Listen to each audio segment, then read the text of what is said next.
आप देख रहे हैं जोश इंडिया वेब टीवी।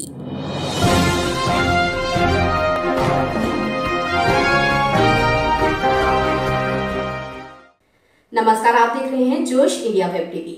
देश दुनिया की तमाम बड़ी खबरों के साथ हर रोज की तरह मैं हूं गीता सक्सेना। आइए जान लेते हैं क्या है आज की हेडलाइंस। डिजिटल इंडिया कार्यक्रम के 6 साल पूरे होने पर देश के प्रधानमंत्री ने कहा, सामान्य नागरिकों के लिए है यह सशक्तिकरण का बड़ा माध्यम।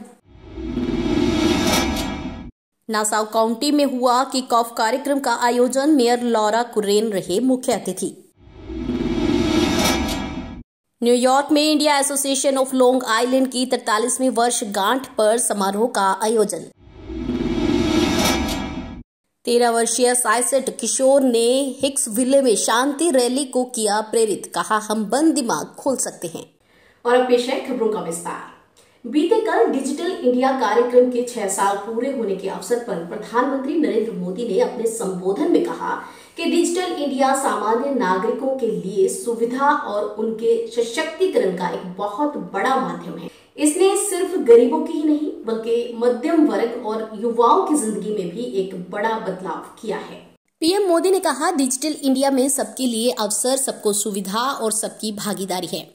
उन्होंने कहा कि डिजिटल इंडिया पारदर्शी, भेदभाव रहित व्यवस्था और भ्रष्टाचार पर चोट है। डिजिटल इंडिया समय, श्रम और धन की बचत है। डिजिटल इंडिया मिनिमम गवर्नमेंट और मैक्सिमम गवर्नेंस है और इससे सरकारी तंत्र तक हर किसी की पहुंच है। प्रधानमंत्री मोदी ने कहा कि डिजिटल इंडिया की बदौलत कोरोना के इस 1.5 साल में ही भारत ने विभिन्न योजनाओं के तहत करीब 7 लाख करोड़ रुपए डीबीटी के माध्यम से लोगों के बैंक अकाउंट्स में भेजे हैं। प्रधानमंत्री ने कहा कि पीएम वाणी योजना से देश भर में ऐसे एक्सेस पॉइंट बनाए जा रहे हैं जहां कम से कम कीमत में ब्रॉडबैंड, वाईफाई, इंटरनेट उपलब्ध हो सके। इससे विशेष रूप से हमारे गरीब परिवार के बच्चों और युवा साथियों को ऑनलाइन शिक्षा के अवसरों से जोड़ने में मदद मिलेगी। न्यूयॉर्क में India association of long island की 43वीं वर्षगांठ पर एक समारोह का आयोजन किया गया, जिसमें समुदाय के नेता महेंद्र सिंह तनेजा सहित अन्य लोगों को उनके सामुदायिक कार्य, समर्पण और इंडो अमेरिकन समाज के प्रति अथक सेवाओं के लिए सम्मानित किया गया। इंडिया एसोसिएशन लॉन्ग आइलैंड के सचिव कुलजीत आलूवालिया ने कार्यक्रम की शुरुआत की और एक प्रसिद्ध भारतीय अमेरिकी व्यवसाय और IALI के उपाध्यक्ष जसबीर जय सिंह ने मास्टर ऑफ सेरेमनी MC की भूमिका निभाई। अपने उद्घाटन भाषण में IALI अध्यक्ष ने सभी उपस्थित लोगों का स्वागत किया और संगठन के उल्लेखनीय वर्ष भर की गतिविधियों को प्रस्तुत किया। मीडिया को संबोधित करते हुए IALI के अध्यक्ष शशि मलिक ने उल्लेख किया कि IALI ने इस वर्ष के पर्व को हमारे समाज के निर्माताओं और शिक्षकों को सम्मानित करने के लिए समर्पित किया है। उन्होंने कहा कि मुझे खुशी है कि हमारे चयन समिति में उल्लेखनीय शिक्षकों का चयन किया गया, जिन्हें आज सम्मानित किया गया है। United States is the world's oldest democracy, and when we come together, the sky is the limit. There is so much to achieve, and I must tell you that we are together. We have been together during the pandemic. Last year also has been especially difficult. I take this opportunity to express my gratitude to the United States government, which has helped us a lot in improving our health infrastructure, in providing a lot of equipment. New York City government has donated 600 ventilators, 300,000 oximeters, 4,500 BiPAP machines. Now, all these numbers probably do not make sense. इसके अतिरिक्त New York में भारत के उप महावाणिज्य दूतावास शत्रुघ्न सिन्हा ने महामारी के दौरान भारतीय लोगों की वित्तीय और रसद सहायता के लिए IALI और अन्य भारतीय अमेरिकी संगठनों की मदद की सराहना की और 43वें वर्षगांठ के लिए IALI को धन्यवाद दिया।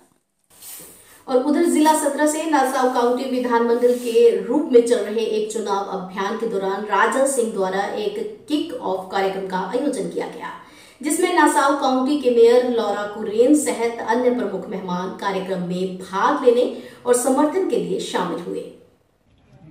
I just want to say how happy I am to, number one, see all of you here supporting Raja in his election. Your support, whether you're writing a check, whether you are knocking on doors, making telephone calls, That's what will make the difference. He is the right candidate at the right time in the right place, and I am so happy to be able to run with you. We're going to continue to campaign together, and we're going to have some fun while we're at it. Absolutely. And we have other candidates, so please, candidates, stand up so everyone knows who you are. By the way, did you notice that they're all women? So Raja has a great team with whom to run. Thank you for running. I very much appreciate it. खबर सुनकर बहुत हैरानी होती है तब जब कुछ लोग भारतीय होने के बावजूद विदेशों में अच्छे सेटल होने के बाद भी ऐसे तुच्छ और घिनौने कारनामों से बाज नहीं आते। जी हाँ, ताजा मामला सामने आया है न्यूयॉर्क से, जहां पर एक ऐसी कंपनी का पर्दाफाश हुआ है जो कि दिल्ली की सरहदों पर बैठे प्रदर्शनकारी किसानों के नाम पर पैसा बटोर रही थी। इतना ही नहीं, सुन के हैरानी और भी होती है तब जब मालूम पड़ता है कि इस कंपनी को चलाने वाली मालिक भी 2 औरतें हैं और इस पूरी साजिश का मास्टरमाइंड है एक पुरुष।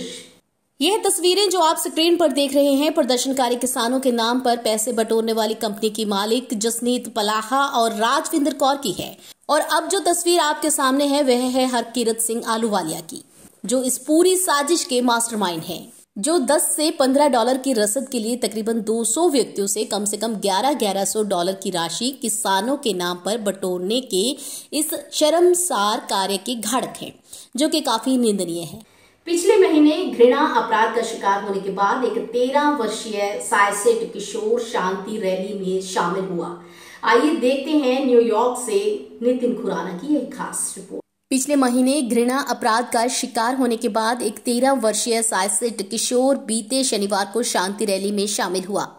चार्ल्स बेदी का कहना है कि उनकी सिख पगड़ी को लेकर पहले भी उन्हें चिढ़ाया जा चुका है। हालांकि उनका कहना है कि पिछले महीने वॉल्ट व्हिटमैन मॉल में उनका पीछा कर रहे कुछ अन्य किशोरों ने उन पर शरीरक हमला किया था। समूह के बच्चों में से एक, जो मुझे मोहम्मद कहता था, मेरे पास दौड़ा और बिना किसी चेतावनी के मेरे चेहरे पर उसने घूंसा मारा। नासाउ पुलिस ने बाद में उस पर गंभीर उत्पीड़न का आरोप लगाते हुए गिरफ्तार कर लिया। आप देख रहे थे आज की कुछ बड़ी और अहम खबरें जोश इंडिया वेब टीवी पे गीता के साथ। कल नई और ताजा अपडेट्स के साथ फिर से मुलाकात होगी, तब तक के लिए मुझे दीजिए इजाजत। धन्यवाद।